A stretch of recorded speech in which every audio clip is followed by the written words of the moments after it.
Technology અને ટ્રાન્સપોર્ટની મર્યાદાથી દક્ષિણ ગુજરાતમાં ચીકુના ખેડૂતો મુશ્કેલીમાં મુકાયા છે। નવસારી જિલ્લાના ગણદેવી તાલુકાને બાગાયતી વિસ્તાર માનવામાં આવે છે અને અહીંયાના ચીકુની ગુજરાત સહિત દેશભરમાં માંગ રહે છે।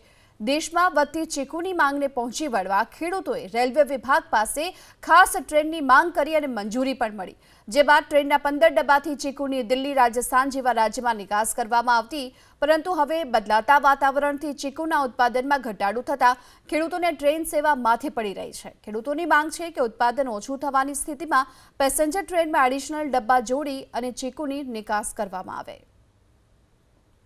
રેલવેમાં એવી રજૂઆત કરી છે કે જો અમને ઓછા ડબ્બા આપે ને કોઈક ઝડપથી જતી ટ્રેન સાથે જોડી આપે કે જેનાથી 5 ડબ્બા 6 ડબ્બા એવું જો આપે તો આપણે આખું વર્ષ એનો લાભ લઈ શકીએ।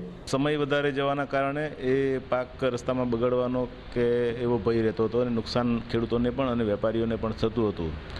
આવા સંજોગોના અંદર રેલવેએ ખૂબ સરસ એક નિર્ણય પણ લીધેલો હતો કે એક આખી રેક ગુડ્સની અમલસાડથી ચીકુની ભરાઈને જાય અને એ દિલ્હી સુધી માલ પહોંચાડે અને સમયસર પહોંચવાના કારણે એનો ભાવ પણ વ્યવસ્થિત મળતો હતો।